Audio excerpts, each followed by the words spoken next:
Medical Officer Nilvex approached the human soldiers with scanning equipment hovering beside her on gravity plates.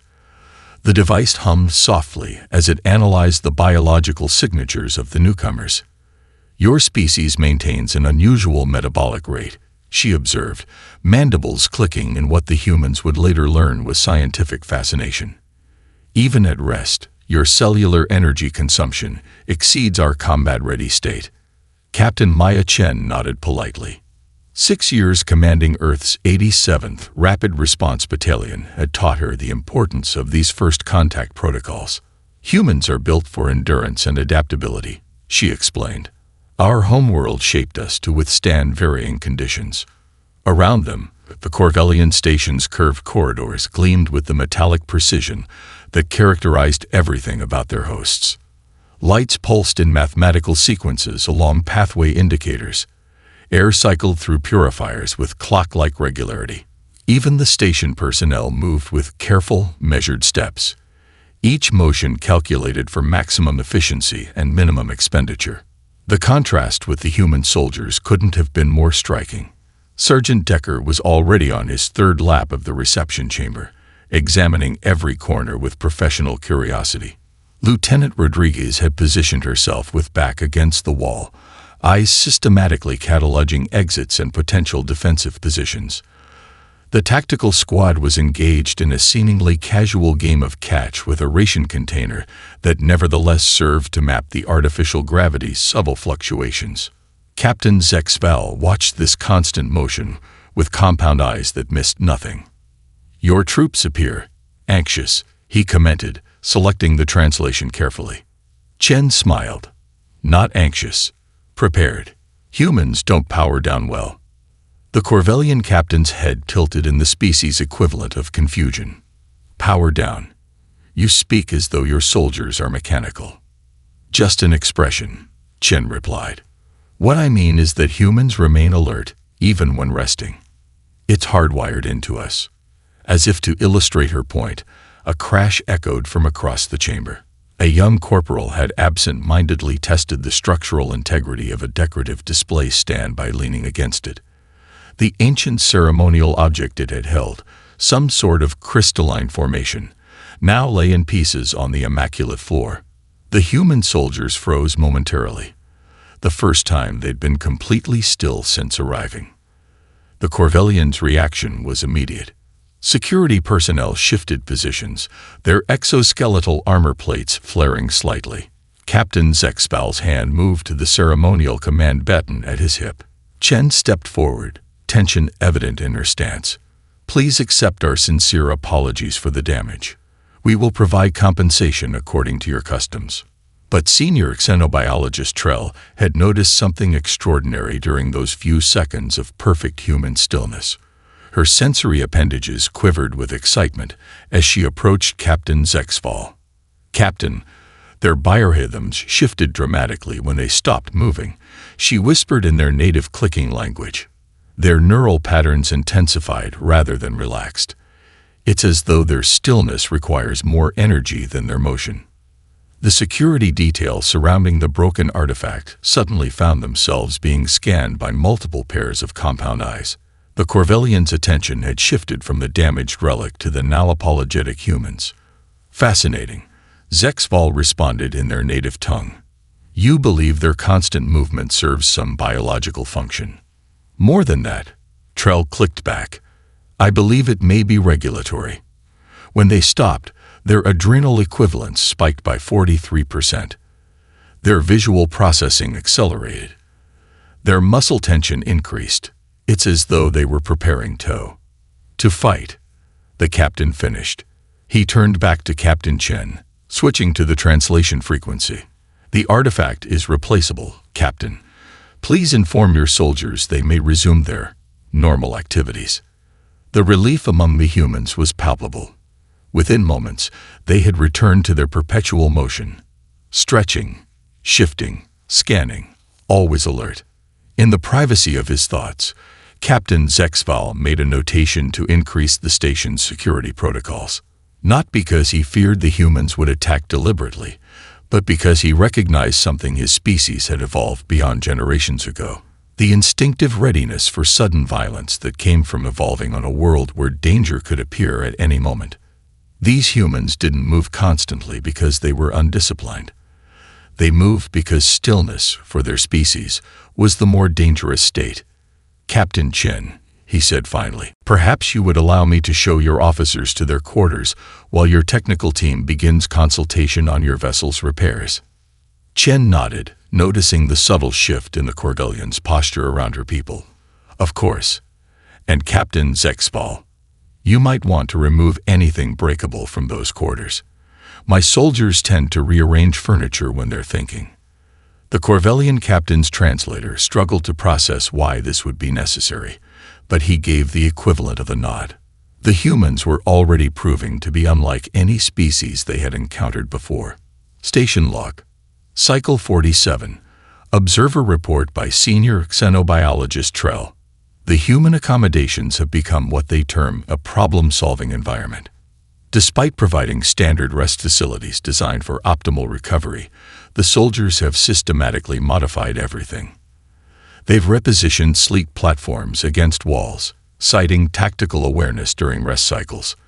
They've created improvised weight training apparatus using maintenance equipment.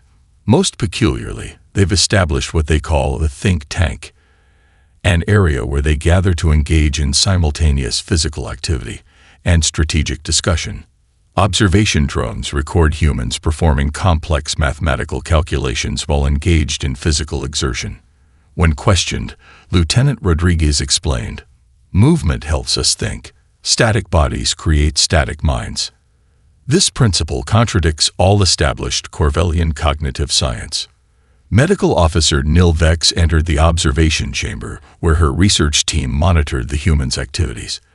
The central display showed the improvised gymnasium where 30 soldiers engaged in something they called morning PT, synchronized movements that combined strength, flexibility, and endurance elements. "They've been at this for 97 minutes, her assistant reported. No signs of fatigue. Heart rates elevated but stable. Neurochemical analysis shows increased endorphin production and cognitive enhancement." Nilvex clicked her mandibles thoughtfully. "And they perform this daily." "Multiple times daily," the assistant confirmed. "Different groups rotate through constantly.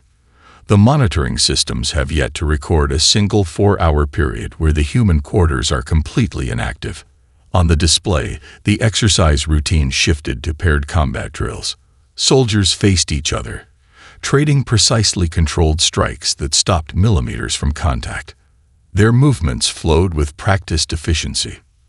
"They call this pulling punches," the assistant explained. "Simulated combat without injury." Nilvex noted the speed and power behind each restrained blow. "Are they always so careful?" "Not during authorized sparring sessions. Then they employ protective equipment and engage in full contact exchanges." The assistant adjusted the display to show footage from the previous day.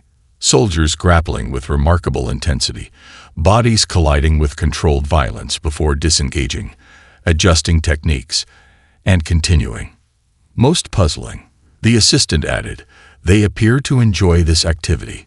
Neurochemical readings indicate pleasure responses during these controlled combat scenarios." Nilvex watched as a smaller female soldier executed a complex maneuver that redirected a larger opponent's momentum, sending him tumbling to the mat. Both immediately rose, exchanged respectful gestures, and began analyzing the technique together. "They're training constantly," she realized aloud. "Even their recreation reinforces combat readiness." Commander Vrax stood beside Captain Zexpal in the primary security monitoring hub, reviewing incident reports from the past cycle. 3 breaches of restricted areas in one day, Vrax noted, mandibles clicking with disapproval, and 17 unauthorized access attempts of our technical systems. Captain Zexpal's compound eyes shifted between multiple displays. Were these deliberate infiltration attempts? "That's the peculiar aspect," Vrax replied. When confronted, each human appeared genuinely surprised at the violation.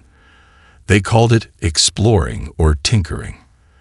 Their Captain Chen has been extremely apologetic and implemented additional briefings on station protocols. On the nearest display, a human engineer was visible disassembling and reassembling a standard atmosphere processor. Faster each time, clearly turning maintenance into a personal challenge. They cannot help themselves, Zexfall observed. Their species seems compelled to test boundaries, physical and regulatory alike. Commander Vrax's exoskeletal plates shifted in the equivalent of a frustrated sigh. The human designated as Sergeant Decker reprogrammed a maintenance drone yesterday. When security personnel arrived, he claimed to be teaching it to play catch to alleviate boredom. Was the drone damaged? No, Vrax admitted. In fact, our technical division is studying his modifications. The drone's efficiency increased by 12%. Captain Zexfell chittered softly, the Corvellian expression of bemused resignation. Their restlessness produces results we cannot ignore. The repair estimates for their vessel have been revised downward by 30% since their engineers joined our teams. Their methods are chaotic, improvised, Vrax countered. Yes, the captain agreed, and surprisingly effective. I've authorized expanded access for their technical specialists, with appropriate supervision. Vrax's antennae twitched in alarm. Is that wise? Their unpredictability is precisely why I'm integrating them further, Zexfall interrupted. Better to direct their energy than attempt to contain it. Station Security Directive 9. Channel that which cannot be controlled.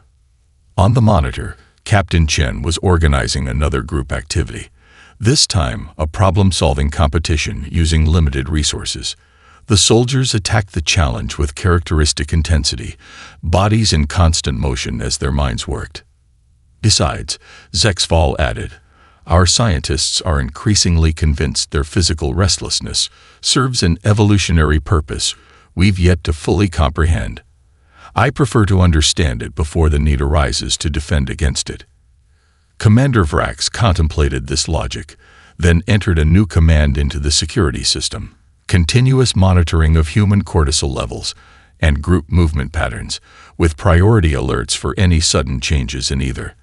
The stellar storm's electromagnetic interference intensified, causing the station's lighting to flicker momentarily. In the communal area where 37 human soldiers had been confined for the past 18 hours, the brief darkness triggered an immediate response. Without verbal commands, the humans shifted into defensive formations, backs to each other, eyes scanning for threats. Security Officer Tazvren, watching through monitoring systems, noted the reaction time, 1.3 seconds from normal activity to combat readiness. The speed was unnerving. Their coordination occurs without communication, he reported to Commander Vrax. It appears instinctual rather than trained. On the display, the humans relaxed as the lights stabilized, but they didn't return to their previous scattered arrangements. They remained loosely grouped, maintaining sightlines to entries and exits. Their casual conversation resumed, but Tazvren observed subtle changes in their behavior. Notice the increased scanning patterns, he pointed out. Their visual attention cycles have accelerated by 22% since confinement began. Commander Vrax studied the data scrolling beside the visual feed. Their biochemistry is shifting as well. Cortisol levels rising, adrenal equivalents preparing for release. Should we intervene? Tazvren asked.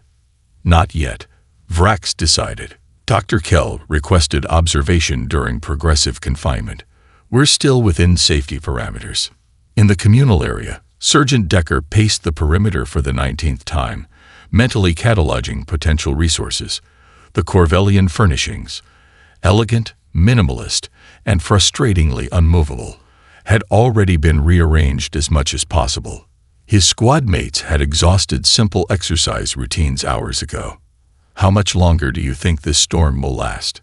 Corporal Jimenez asked, fingers drumming restlessly against her thigh, a pattern that matched tactical communication sequences, though she seemed unaware of it. Lieutenant Rodriguez glanced at the environmental readings displayed on the wall. Atmospheric disturbance is still increasing. I'd estimate another 12 hours minimum. A collective tension rippled through the soldiers. 12 more hours of confinement. Captain Chen recognized the signs immediately. The subtle shift in her soldiers' movements from purposeful to predatory. Muscles coiling with unreleased energy. Eyes tracking too quickly. Speech patterns becoming clipped, efficient. "All right, people," she announced. "Since our hosts have provided this generous opportunity for group confinement, let's put it to good use." Tactical simulation. Station breach scenario. The effect was immediate. Bodies previously restless with endless energy snapped into focused attention. Parameters. Lieutenant Rodriguez asked, already moving to the center of the room. Limited resources, unknown opposition force, civilian presence. Chen specified. Objective. Secure this section, establish defensible perimeter, create evacuation route for non-combatants. The soldiers' expressions transformed from boredom to intense concentration. They began analyzing the space with new purpose, identifying choke points, discussing material properties of various structural elements, calculating angles of fire and cover positions. Chen caught Sergeant Decker's eye and nodded slightly. This wasn't just busy work. It was necessary pressure release. Humans under confinement didn't just get irritable. They became dangerous. Redirecting that building tension toward constructive problem-solving was essential. In the monitoring center, Dr. Kell leaned forward with fascination. "Remarkable," she murmured. "Their captain recognized the stress indicators before our systems flagged them." More concerning, Commander Vrax noted, she immediately channeled that stress into combat preparation. Dr. Kell's mandibles clicked in disagreement. Not preparation, simulation. There's a critical difference. They're engaging cognitive pathways to process physical impulses. See how their biochemistry is already stabilizing. The data confirmed her observation. The spiking stress indicators had plateaued and begun decreasing as the humans engaged in the tactical exercise. "They're converting potential aggression into problem-solving," she continued. "It appears their constant physical activity serves as a natural regulation mechanism. When that outlet is restricted, they substitute mental challenges with physical components."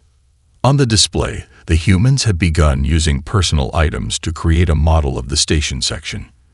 Their movements were precise now, economical. The random fidgeting had transformed into purposeful action. Those who appeared most restless earlier, Dr. Kell observed, are now demonstrating the highest levels of tactical innovation. Lieutenant Rodriguez, who your security team noted was unable to remain seated for more than 4 minutes, has just devised an emergency barricade system using only standard room components. Commander Vrax's compound eyes shifted between multiple data feeds. "You believe their restlessness correlates directly with tactical capability." "More than correlates," Dr. Kell corrected. "I believe it's a prerequisite. Their evolutionary history created a species that processes information through physical engagement. When they cannot move, that processing power redirects into heightened situational awareness and threat assessment." A proximity alarm interrupted their discussion. The automated system highlighted a maintenance compartment 3 sections away, where temperature readings had suddenly spiked beyond safety parameters.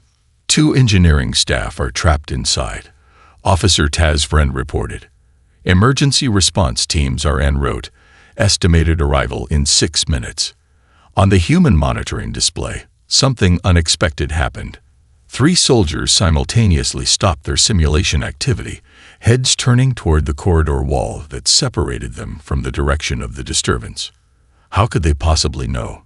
Commander Vrax whispered. Dr. Kelsorex's laboratory hummed with activity as her research team processed the volumes of data collected during the emergency response incident. Holographic displays projected neural mapping sequences, comparative stress hormone analyses, and time-lapse imagery of human movements during the crisis. "Play the sequence again," she instructed her assistant. "Focus on the 3 primary responders." The central display shimmered, showing Corporal Jimenez, Private Novak, and Sergeant Decker in the moments before they sensed the emergency. Their casual postures shifted simultaneously, eyes narrowing, heads turning toward the disturbance location. How did they know? her assistant Renvex asked, mandibles clicking in puzzlement. The emergency sirens hadn't activated. The vibration dampers prevented structural tremors from traveling between sections. Dr. Kell manipulated the data displays, overlaying atmospheric composition readings.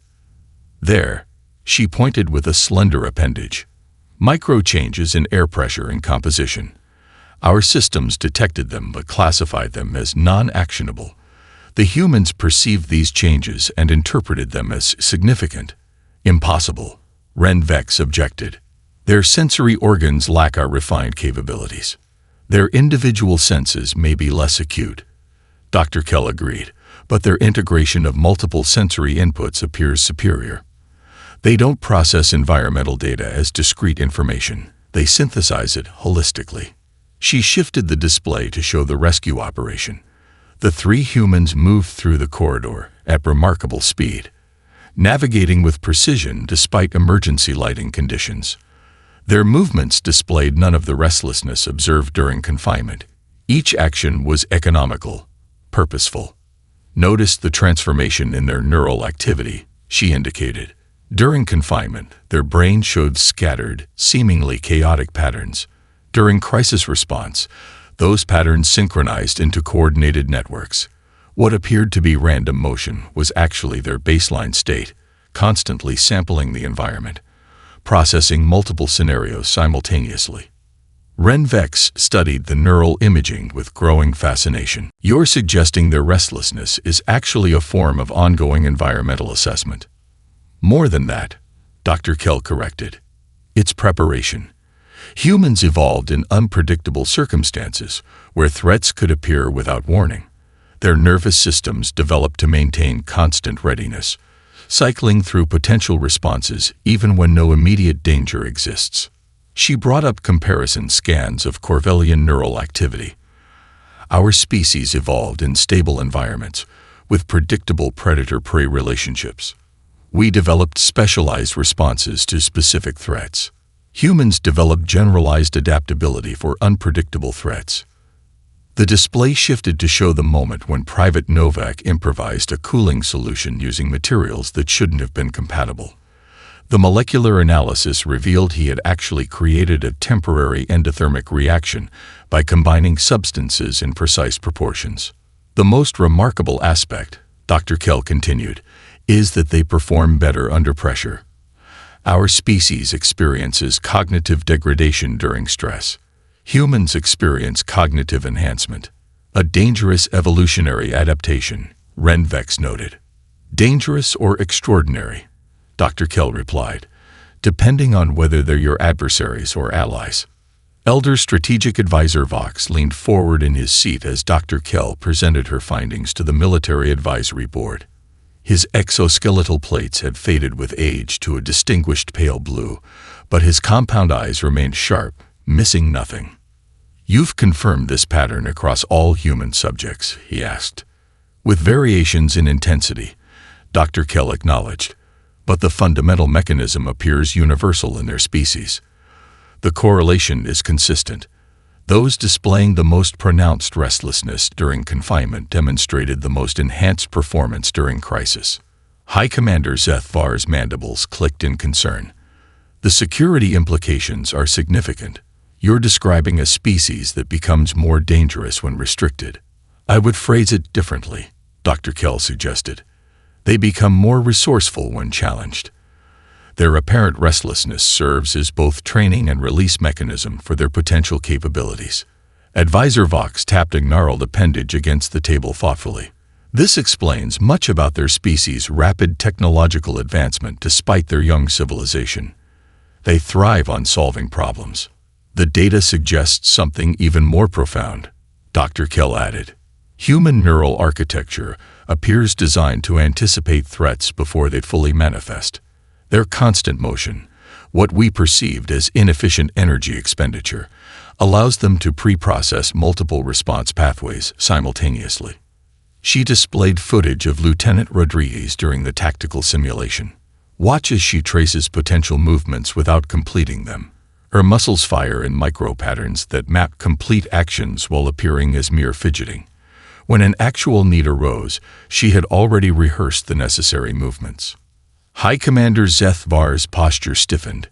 Are you suggesting their restlessness is actually a form of continuous combat training? Not consciously, Dr. Kell clarified. It appears to be an evolved mechanism rather than deliberate strategy. But effectively, yes, their bodies are constantly preparing for potential threats, cycling through response options, maintaining readiness. Elder Vox's voice lowered to a serious tone. Then the Stellar Storm Confinement Protocol has effectively created 300 continuously training combat specialists with nowhere to direct their accumulated capabilities. The chamber fell silent as the implications settled over the assembled leadership. Perhaps, Dr. Kell suggested, we should provide them with more constructive outlets before their training reaches its culmination. The station's emergency lighting bathed the corridors in pulsing amber as Commander Vrex coordinated the defense against the Shadow Collective's incursion.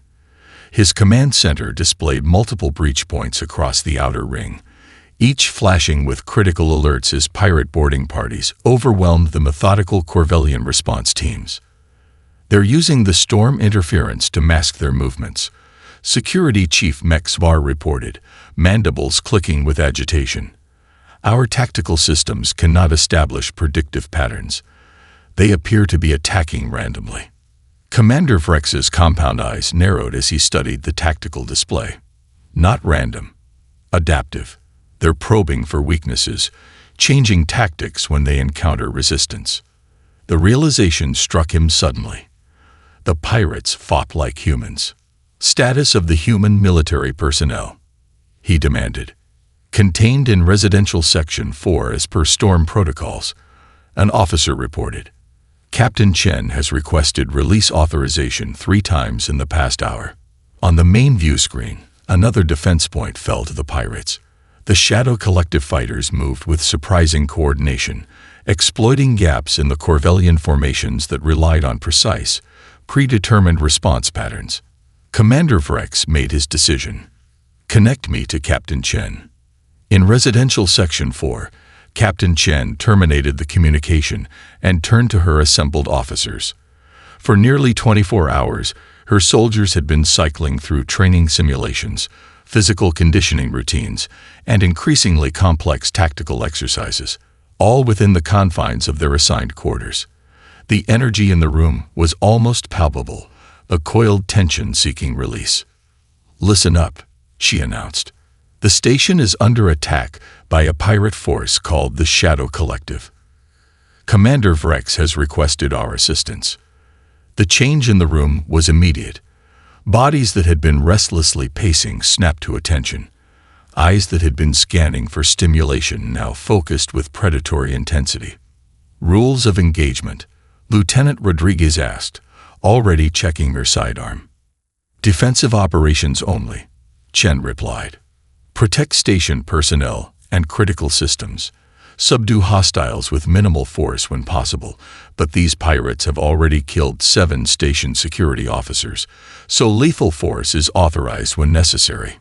Sergeant Decker stepped forward. Permission to deploy reconnaissance teams ahead of main response units, Captain. Chen nodded. Granted.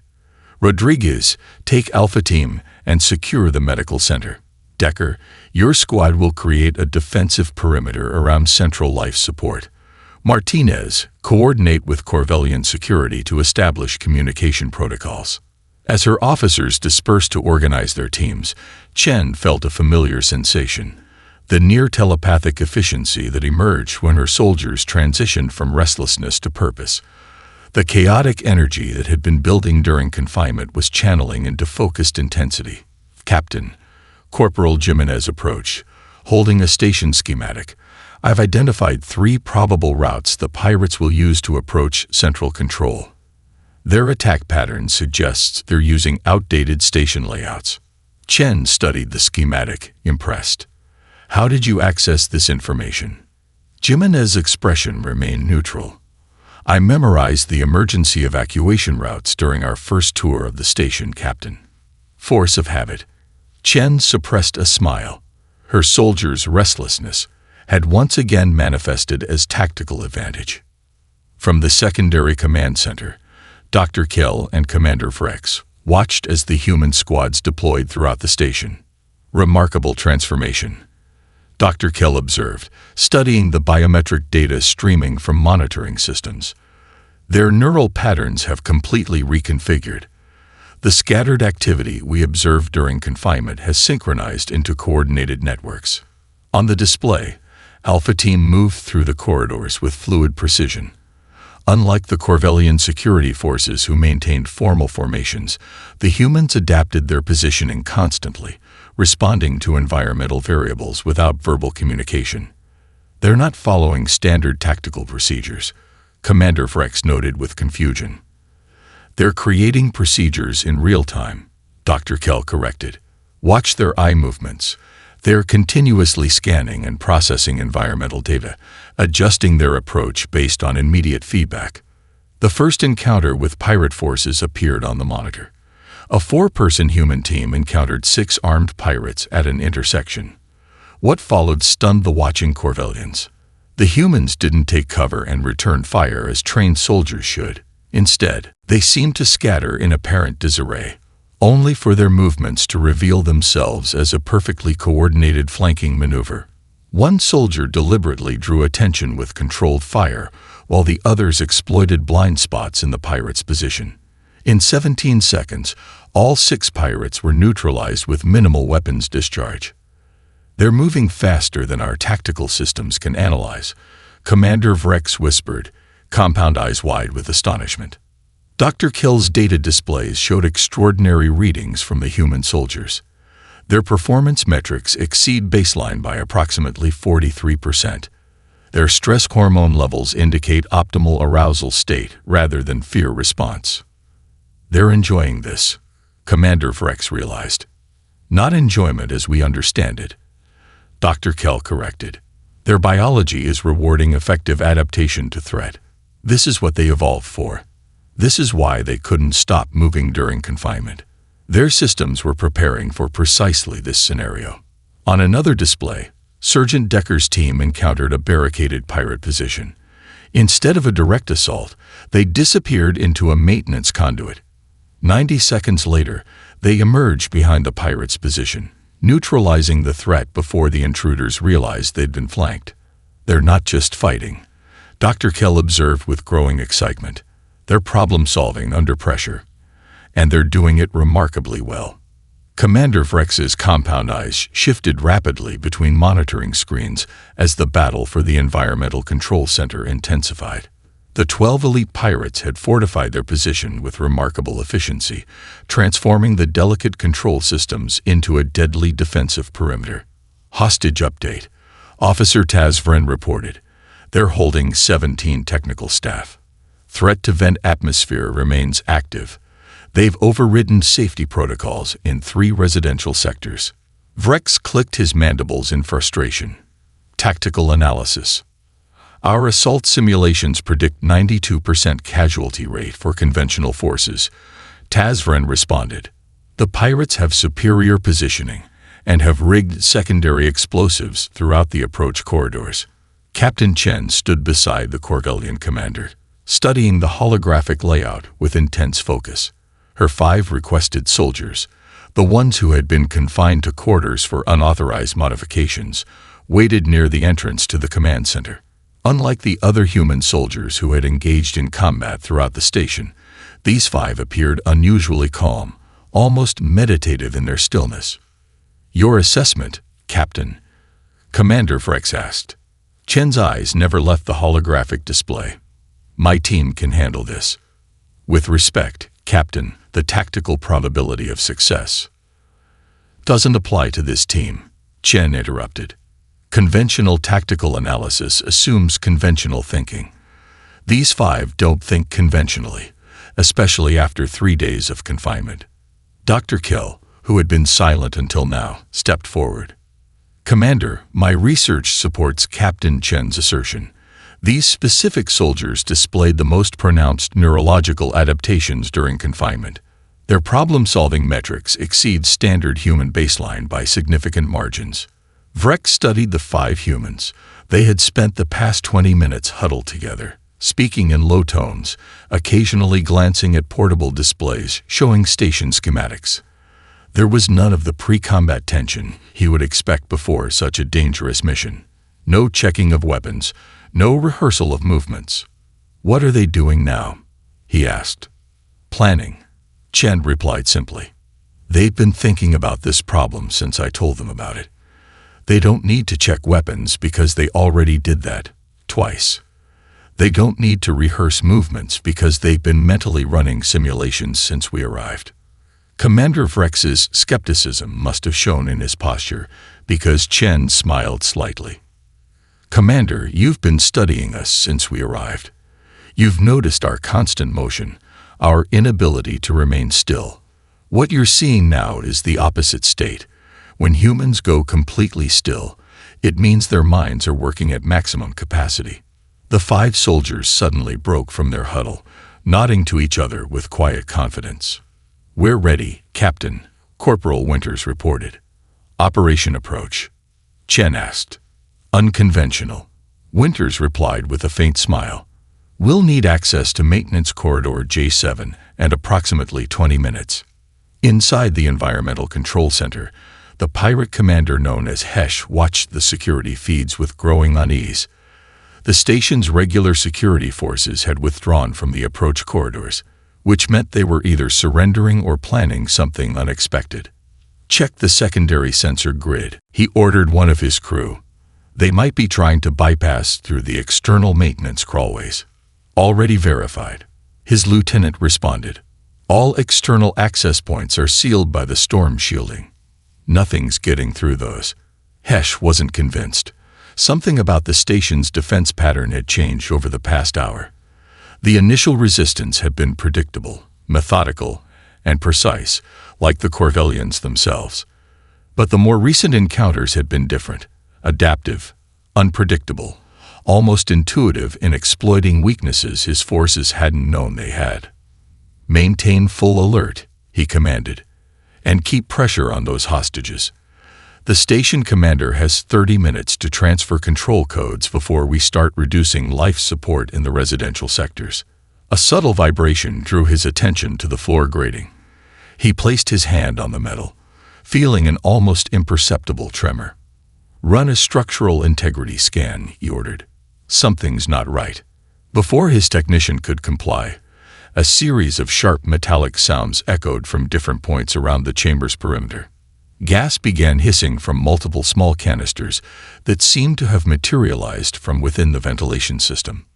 "Masks," Hesh shouted, reaching for his own atmospheric filter.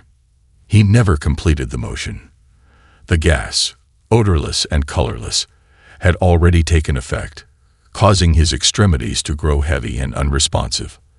Around him, his crew similarly slumped against their stations. As consciousness faded, Hesh witnessed something impossible.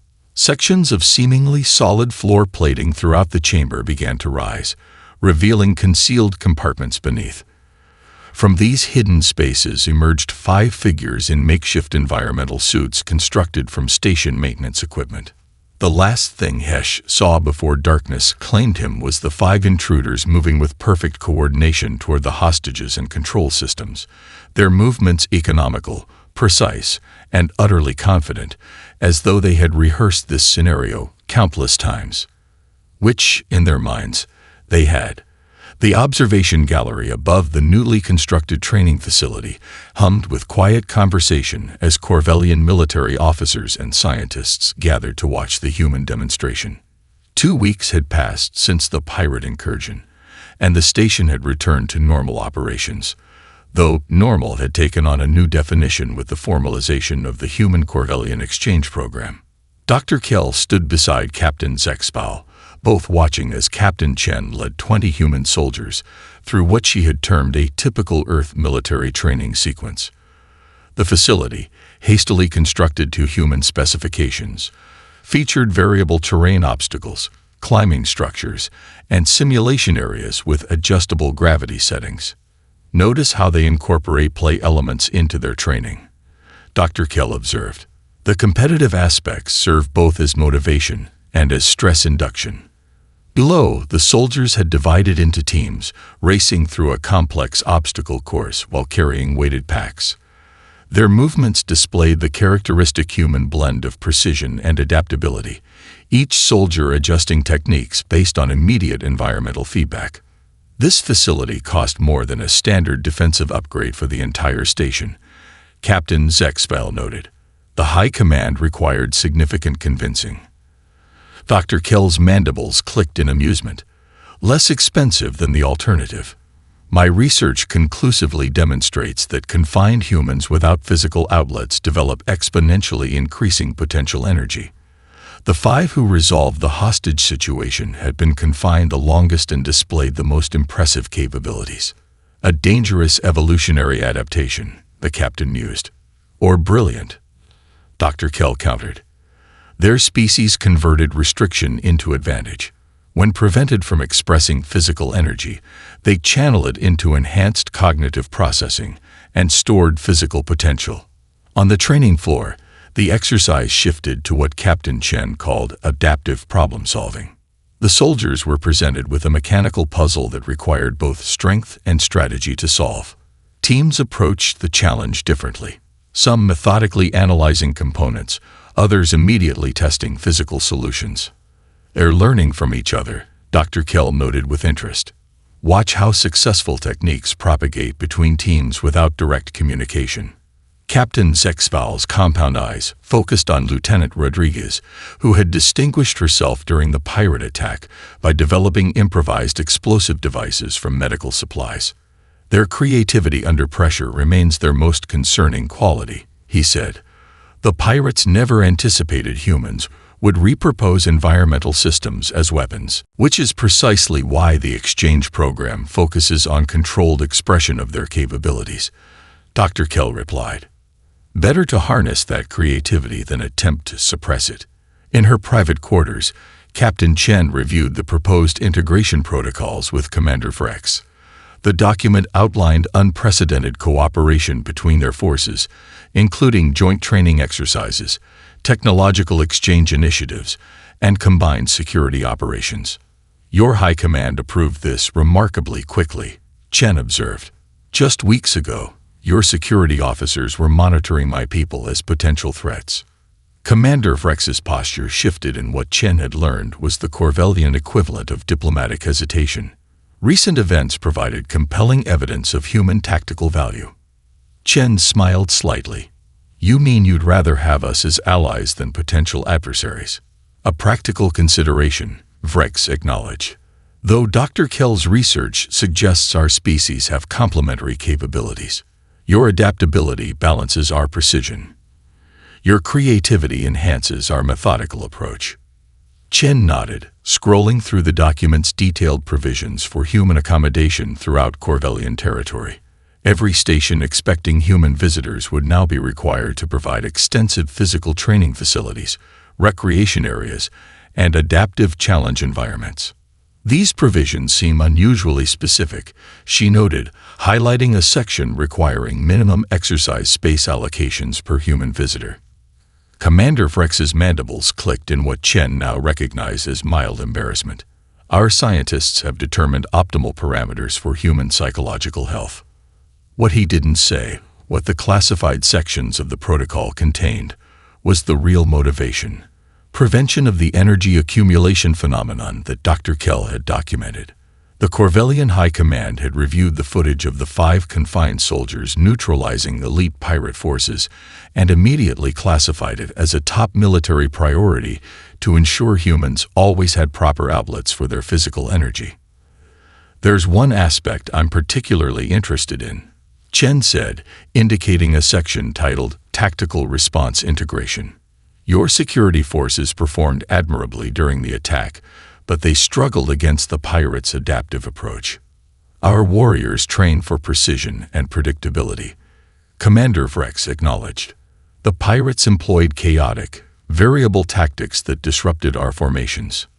Whereas humans thrive in chaos, Chen completed the thought. We could teach your personnel to recognize and counter such approaches. Commander Frex's posture straightened with interest, and we could help your soldiers develop greater discipline and coordination in structured scenarios." Chen smiled. "Exactly. Not just in exchange of personnel, but of methodologies." She extended her hand in the human gesture of agreement. "I believe this is the beginning of a valuable partnership." As Commander Frex carefully mimicked the handshake, neither mentioned the unspoken truth that hung between them.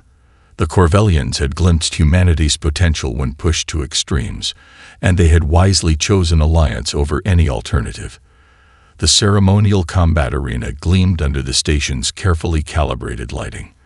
On one side stood Master Combat Specialist Trollvox, his exoskeletal plates polished to a ceremonial shine, his posture displaying the perfect balance that had made him legendary among Corvellian warriors. On the other side stood Corporal Sarah Winters, the human soldier who had led the team that resolved the hostage crisis. She appeared almost casual by comparison, shifting her weight from foot to foot, rolling her shoulders in what seemed like nervous preparation. The assembled dignitaries, both Corvellian and human, watched from elevated observation platforms. This friendly match marked the formal culmination of the Alliance Treaty, a demonstration of mutual respect between species. "Your champion appears, Restless," Elder Strategic Advisor Vox commented to Captain Chen. Chen smiled slightly. "She's calibrating." Calibrating. The Elder's mandibles clicked in confusion. Mapping the arena dimensions, testing the floor's resistance, acclimating to the gravity adjustments, Chen explained. "Humans gather environmental data through movement." Dr. Kell, who stood nearby recording the event for scientific analysis, leaned forward with interest. "Even now, before combat has begun, she's processing." "Always," Chen confirmed. "What looks like fidgeting is actually information gathering." Sarah was our most restless soldier during confinement, and our most effective problem solver during the crisis. The ceremonial chimes sounded, signaling the match's beginning. Master Trollvox assumed the traditional opening stance of Corvellian martial discipline, a perfectly balanced position from which any movement could be executed with precision. Corporal Winters, by contrast, continued her subtle shifting, never settling into any recognizable stance. Her eyes tracked her opponent with focused intensity, but her body appeared almost relaxed. The Corvellian champion moved first, executing a flawless advanced strike combination that had defeated countless opponents. His movements followed the precise patterns perfected through thousands of practice repetitions, each angle mathematically optimized, each step measured to exact distance parameters. Winters didn't counter with any recognizable technique. She simply wasn't where his strike expected her to be, having shifted slightly left when his weight commitment indicated a right follow-through was inevitable. Her counter wasn't a formal move, but an opportunistic redirection of his momentum, requiring minimal force application. The crowd watched in stunned silence as this pattern repeated. The Corvellian master executed textbook-perfect techniques that should have been overwhelming. The human responded with what appeared to be improvised, almost casual adjustments that nevertheless neutralized each attack and gradually maneuvered the champion into increasingly disadvantageous positions. "She's anticipating his movements," Commander Frex observed with growing fascination. "Not just anticipating," Dr. Kell corrected, studying her monitoring equipment. "She's learning his patterns in real time. Each exchange provides data she processes immediately. Notice how her responses become more efficient with each sequence." 47 seconds into the match, Corporal Winters finally launched her own offensive, a seamless combination of movements that incorporated elements from the Corvellians' own style, adapted and reconfigured into something entirely new.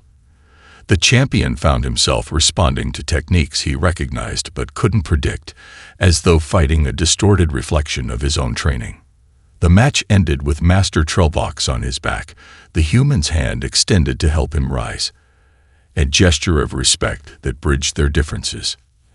As the audience applauded politely, Dr. Kell turned to Elder Vox and Commander Frex. "That display perfectly illustrates my research conclusions. The Corvellian champion fought according to optimized, pre-established patterns. The human continuously adapted, using each moment of the encounter to gather information and revise her approach. Most concerning, Commander Vrex noted, she appeared to assimilate our combat methodology within seconds of exposure. Not concerning, Elder Vox corrected, his age wisdom evident in his posture. Illuminating. We've encountered many species in our expansion, but none that process information through physical engagement as humans do. Their constant motion isn't inefficiency, it's continuous learning. Later, in the treaty signing chamber, Captain Chen and Station Commander Zex Vale finalized the formal alliance documents. The provisions for human accommodation throughout Corvellian space had been expanded significantly following the demonstration match. Your Corporal Winters has made quite an impression, Zex Vale commented. Our combat instructors have requested permission to study her techniques. Chen smiled. She'll be flattered, though she'd tell you she doesn't have techniques, just adaptations. That is what we find most valuable, the Corvellian commander admitted. Your species sees possibilities where we see patterns. You create where we perfect. As they completed the signing ceremony, Captain Chen noticed something remarkable. A young Corvellian officer in the honor guard was shifting his weight slightly from leg to leg, his posture less rigidly formal than his companions. The subtle movement would have been unremarkable among humans, but for a Corvellian, it represented something revolutionary, the first sign of adaptive thinking influencing their disciplined culture. Commander Vrex followed her gaze and mandibles clicked in what Chen now recognized as amusement. Cultural exchange works both ways, Captain. Your restlessness appears to be contagious. Not restlessness, she corrected gently. Readiness. The Corvellian commander considered this, then nodded. Indeed, perhaps there is wisdom in never being entirely still.